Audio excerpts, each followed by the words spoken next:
सुनने वालों को मेरा नमस्कार। मेरा नाम प्रियंवदा त्रिपाठी है और आप सभी का मेरे चैनल पे बहुत बहुत स्वागत है, जिसका नाम है focus to education with Priyamvada. तो अपने पिछले वीडियो में हमने स्नातक यानी इलाहाबाद विश्वविद्यालय से जो छात्र स्नातक कर रहे हैं, जिनका सब्जेक्ट एजुकेशन है, शिक्षा शास्त्र है, उनके लिए ये वीडियो बहुत ही हेल्पफुल होने वाला है। जिसकी फर्स्ट पेपर शिक्षा के सिद्धांत की फर्स्ट यूनिट, सेकंड यूनिट हमने कवर कर ली है। आज हम थर्ड यूनिट के बारे में चर्चा करेंगे। जो थर्ड यूनिट है, तीसरी, वो है देश में वर्तमान शैक्षिक परिदृश्य के संदर्भ में शिक्षा के उद्देश्य, जैसे कि ज्ञान अर्जन करना, चरित्र निर्माण एवं नागरिकता का प्रशिक्षण। तो आइए हम शुरू करते हैं। सबसे पहले हम क्या पढ़ेंगे? ज्ञानार्जन का उद्देश्य। तो किस उस पे परिदृश्य में, सिनेरियो में हम पढ़ेंगे? देश में जो राष्ट्रीय शिक्षा का परिदृश्य है, उसके शैक्षिक परिदृश्य है वर्तमान में। तो ज्ञानार्जन का उद्देश्य है साधारणता इस उद्देश्य का यह अर्थ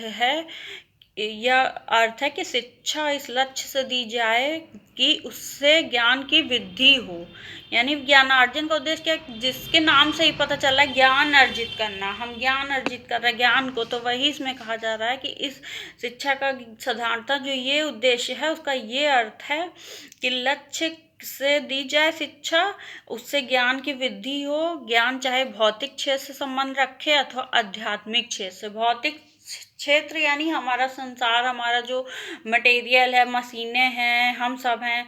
और आध्यात्मिक क्षेत्र से क्या है? जो दर्शन आ गया, फिलॉसफी आ गया, आपका अध्यात्म आ गया, जिसमें हम सत्य की खोज करते हैं, सत्य के बारे में पढ़ते हैं। तो यह उद्देश्य हम कब प्राप्त करते हैं? ज्ञानार्जन के माध्यम से, शिक्षा के माध्यम से। उसके बाद हम आगे देखते हैं, इसके फलस्वरूप व्यक्ति की समस्त मानसिक शक्तियों एवं क्रियाओं का भी विकास होना चाहिए। यानी इसके फलस्वरूप क्या कहा जा रहा है? व्यक्ति की समस्त मानसिक शक्ति, जो उसके मस्तिष्क में है, मन की शक्ति, तथा क्रियाओं का भी विकास होना चाहिए। यानी वो जो क्रिया कर रहा है, उसका वो विकास में समझो, जैसे वो अगर मान लीजिए वो साइकिल चलाना सीख रहा है कोई बालक, तो वो क्या कर रहा है? क्रिया ही कर रहा है। कोई खेल रहा है बच्चा, तो वो भी एक क्रिया ही है। तो इस प्रकार इसमें यह कहा जा रहा है कि समस्त मानसिक शक्तियों एवं क्रियाओं का भी विकास होना चाहिए। वेबस्टर शब्दकोश के अनुसार हम देखते हैं ज्ञान अर्जन का उद्देश्य क्या है। ज्ञान वह है जो ज्ञात है, यानी जो हमें ज्ञात है, पहले से पता है, जो सर्वमान्य, वही ज्ञान है। जो जानकारी के द्वारा सुरक्षित है, या वह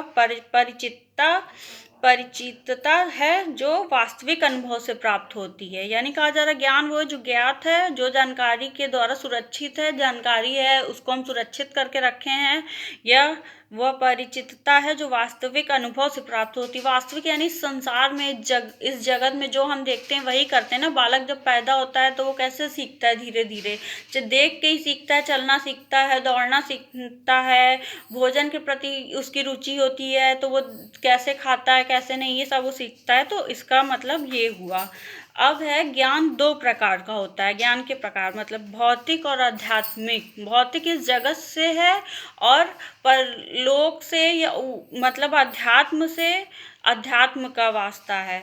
भौतिक ज्ञान का संबंध हमारे वातावरण से होता है। भौतिक ज्ञान का संबंध कहाँ होता है? हमारे वातावरण से होता है। जो हम वातावरण में देख रहे हैं, सीख रहे हैं, अपने पेरेंट्स को, जब हम बड़े होते हैं, ग्रो करते हैं, तो कैसे देखते हैं? या अपने छोटे भाई बहनों को देख के, या अपने पड़ोसियों से, मित्र से, किसी से भी टेलीविज़न के माध्यम से देख रहे हैं, सीख रहे हैं, तो वह क्या है? भौतिक ज्ञान है।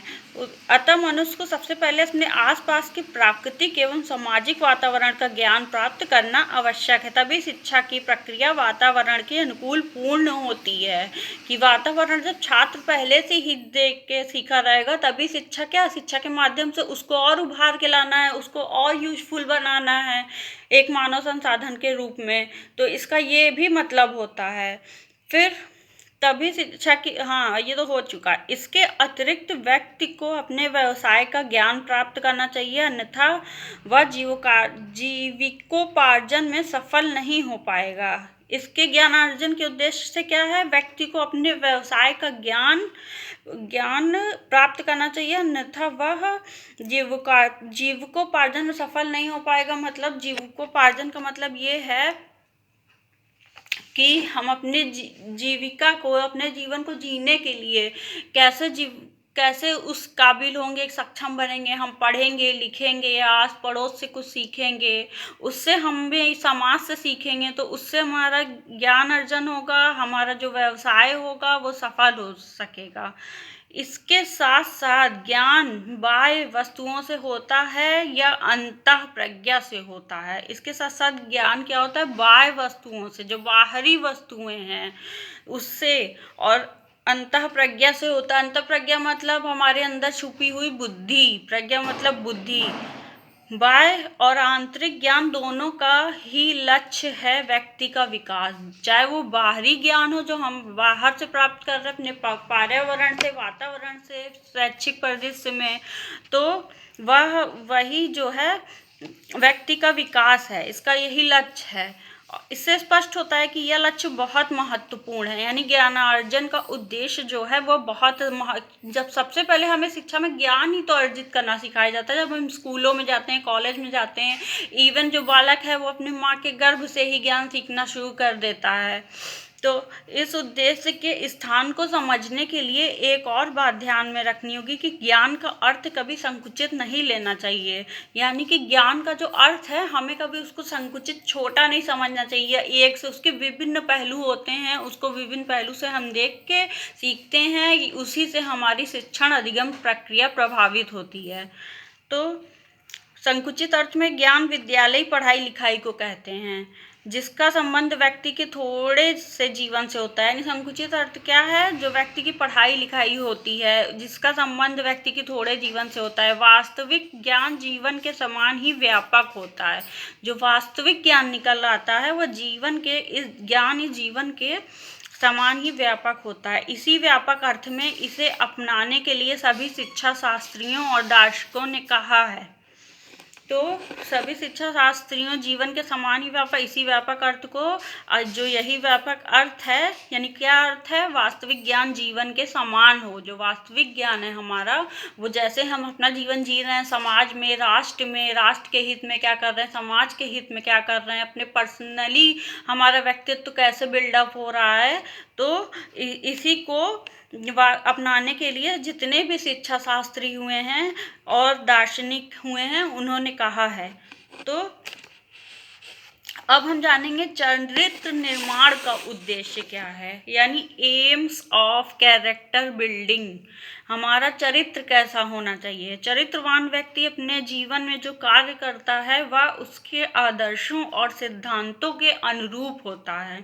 क्या कहा जा रहा है, चरित्रवान व्यक्ति जो है वो अपने जीवन में जो भी कार्य करता है उसके आदर्शों और सिद्धांतों के अनुरूप होता है।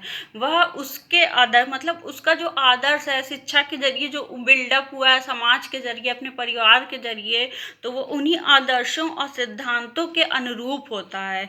ये आदर्श और सिद्धांत नैतिक भी हो सकते हैं और अनैतिक भी। मतलब नैतिक हो सकते हैं, पॉजिटिव वे में हो सकते हैं, अनैतिक हो सकते हैं, हम कोई अपराध कर दें, किसी चीज़ का कोई हनन कर दें, तो उसमें भी होता है नैतिक। फिर शिक्षा शास्त्री हर्बर्ट ने चरित्र का तात्पर्य नैतिक चरित्र के रूप में प्रस्तुत करते हुए कहा है कि शिक्षा शास्त्री हर्बर्ट ने चरित्र का तात्पर्य नैतिक चरित्र के रूप में कहा है कि शिक्षा व्यक्ति और समाज दोनों का वास्तविक तथा स्थायी कल्याण उच्च कोटि के नैतिक चरित्र से संभव है। यानी व्यक्ति जो है और समाज दोनों का ही वास्तविक तथा स्थायी कल्याण, जो वास्तविक है, प्रैक्टिकल में हो रहा है, और स्थायी कल्याण जो स्थायी है, गतिशील नहीं है, स्थायी कल्याण उच्च कोटि के नैतिक चरित्र के में संभव है। हर्बाल्ट के अनुसार मनुष्य का मनुष्य का आचरण उसकी जन्मजात शक्तियों पर आधारित होने के कारण समाज में अव्यवस्था उत्पन्न करता है। हार्वर्ड क्या कह रहे हैं, मनुष्य का जो आचरण है उसकी जन्मजात शक्तियों पर आधारित होने के कारण समाज में अव्यवस्था उत्पन्न करता है। अतः शिक्षा का उद्देश्य होना चाहिए कि वह मनुष्य की प्रवृत्तियों का परिमार्जन करे, जिससे उसका आचरण नैतिक बन सके। तो क्या बता रहे हैं कि जब जन्मजात से, हार्वर्ड साहब क्या कह रहे हैं, जन्मजात से ही व्यक्ति की शक्तियाँ होती हैं, जिसका मतलब जो उसके अंदर विद्यमान होती हैं वही समाज में अव्यवस्था, अगर वो गलत हैं, गलत रूप से मतलब सीख रहा है वो कुछ, तो अपराध कर रहा है, तो उसी के अनुरूप शिक्षा का उद्देश्य ऐसा होना चाहिए कि मनुष्य की जो प्रवृत्तियाँ हैं, आदतें हैं, उसका परिमार्जन करके जिससे उसका आचरण नैतिक बन सके। चरित्र निर्माण हेतु हार्वर्ड ने बालकों की बहुमुखी रुचियों को उत्पन्न करने तथा उनके शोधन पर बल दिया है। तो चरित्र निर्माण हेतु हार्वर्ड ने बालकों की क्या कहा है, बहुमुखी यानी मल्टीपर्पस रुचियों को उत्पन्न करने तथा उनके शोधन पर बल दिया है। हार्वर्ड के विचार से स्पष्ट होता है कि बालक के चरित्र के विकास में उसकी रुचियों का विकसित होना अति आवश्यक है। यानी कि हार्वर्ड के विचार से क्या स्पष्ट होता है, बालक के चरित्र निर्माण में उसकी रुचियों का विकसित होना अति आवश्यक है। किसी भी व्यक्ति की रुचियों से उसके चरित्र का पता लगाया जा सकता है कि कोई भी व्यक्ति है, उसकी जो रुचि है उससे उसके चरित्र का पता लग जाता है कि वो अपनी रुचि के अनुसार क्या चीज़ हासिल करना चाहता है, क्या प्राप्त करना चाहता है, तो हमें वो पता चल जाता है। बालक के आचरणों का निर्माण उसकी रुचियों के अनुसार होता है, रुचियों का निर्माण इसके विचारों के अनुरूप।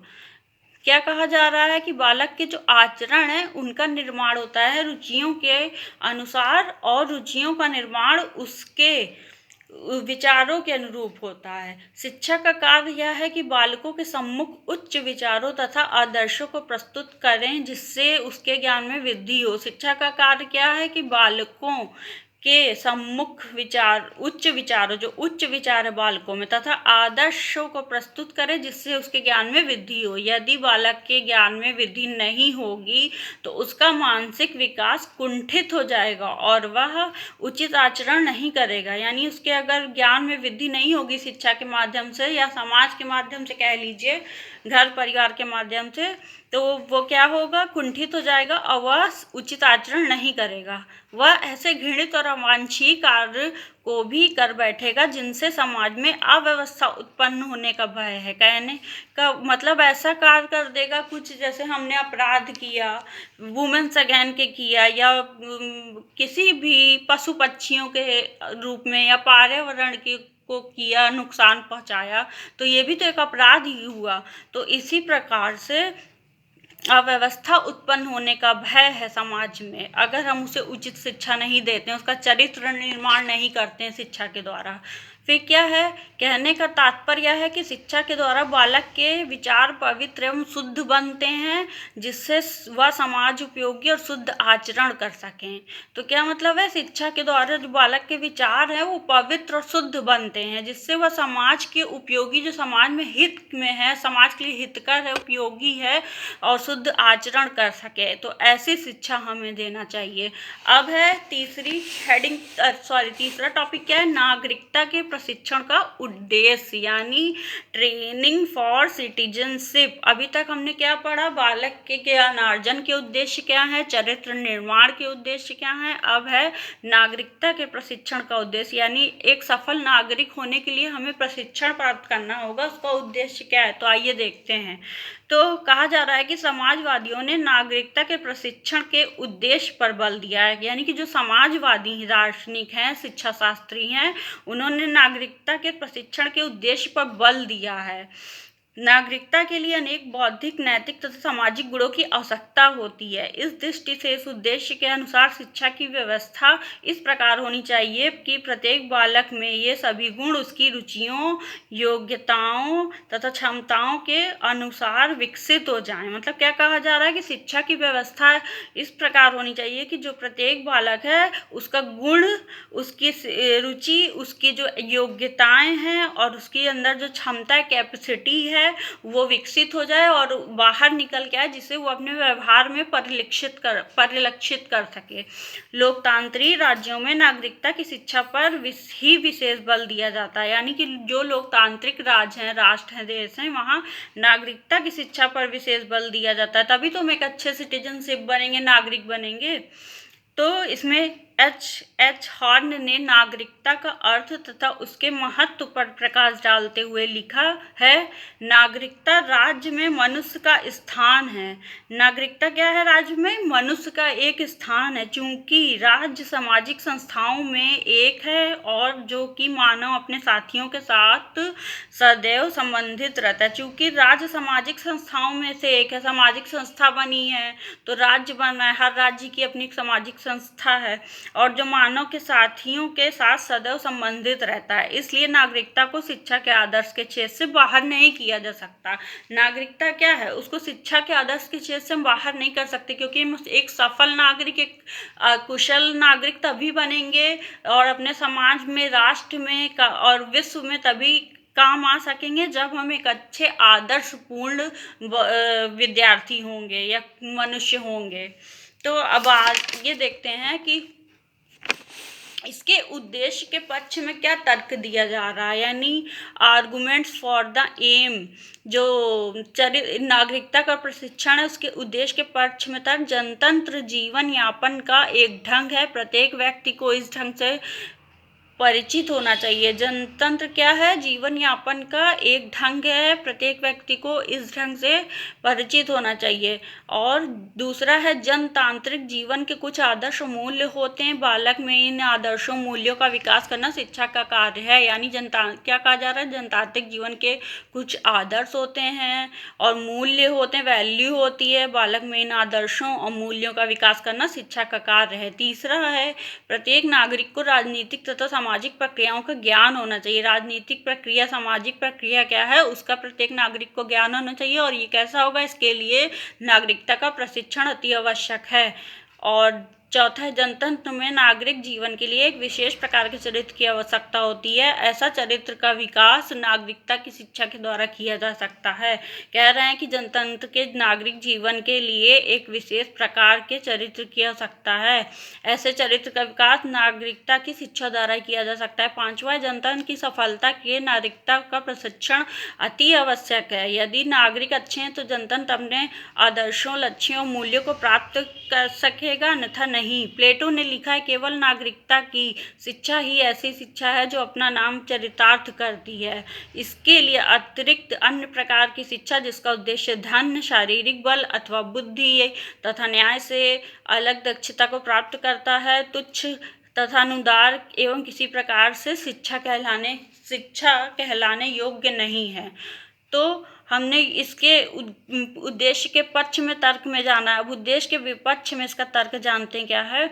इस उद्देश्य के कारण राजनीतिक व्यक्ति राजनीति के चक्कर में पड़ता है। हमारे देश में राजनीतिक भी एक व्यवसाय बन गया। अन्य क्षेत्रों की अपेक्षा व्यक्ति राजनीति को अधिक महत्व देता है। नहीं कहा जा रहा है, इसके जो विपक्ष में तर्क है उसमें बात की जा रही है कि इस जो उद्देश्य है नागरिकता का प्रशिक्षण, इसके अंतर्गत जो व्यक्ति होता है, राजनीतिक व्यक्ति राजनीति के चक्कर में पड़ता है। हमारे देश में राजनीति को एक व्यवसाय बना लिया गया है। अन्य क्षेत्रों की अपेक्षा व्यक्ति राजनीति को अधिक महत्वपूर्ण समझता है। दूसरा है इस उद्देश्य के कारण संकुचित राष्ट्रीय भावना का उदय होता है। यानी क्या होता है? संकुचित राष्ट्रीय भावना का हम बहुत सूक्ष्म ज्ञान हासिल कर सकते, ये भावना उत्पन्न होती है। अगर हम कह दें तो स्वार्थपरता बढ़ती है और परिणाम होता है अंतर्राष्ट्रीय सद्भाव का ह्रास होता है। जिसमें अंतर्राष्ट्रीय सद्भाव बने रहें तो उसमें अगर हम कुशल नहीं है नागरिक प्रशिक्षण में तो उसका ह्रास होता है। अब है तीसरा, इस उद्देश्य के कारण शिक्षा राजनीतिज्ञों की दासी बन जाती है और उन्हीं के अनुकूल चलती है। शिक्षा कार्य में दक्ष होते हुए भी राजनीतिक शिक्षा में सुधार एवं विकास का दम भरते हैं। चौथा है नागरिकों में पनपी संकीर्ण राष्ट्रीयता की भावना विश्व शांति के लिए खतरा बन सकती है। हिटलर के समय में नागरिकता की शिक्षा ने वहाँ की जनता में यह भाव भर दिया कि संसार में केवल जर्मनी के निवासी ही सर्वश्रेष्ठ हैं। परिणाम स्वरूप द्वितीय महायुद्ध का जन्म हुआ, जिसके भयंकर परिणाम से पूरा विश्व अवगत है। तो आशा करती हूँ मेरा ये वीडियो, ये लेक्चर आप सभी के लिए हेल्पफुल होगा, उद्देश्यपूर्ण होगा। तो इसी तरह से अगर आपको मेरा वीडियो पसंद आ रहा है तो प्लीज़ लाइक कीजिए, कमेंट कीजिए, शेयर कीजिए और सब्सक्राइब कीजिए और बेल आइकन पर प्रेस कर दीजिए। तो इसी प्रकार के वीडियो के लिए आप मेरे चैनल को सब्सक्राइब कर लीजिए। आप सभी को मेरा नमस्कार।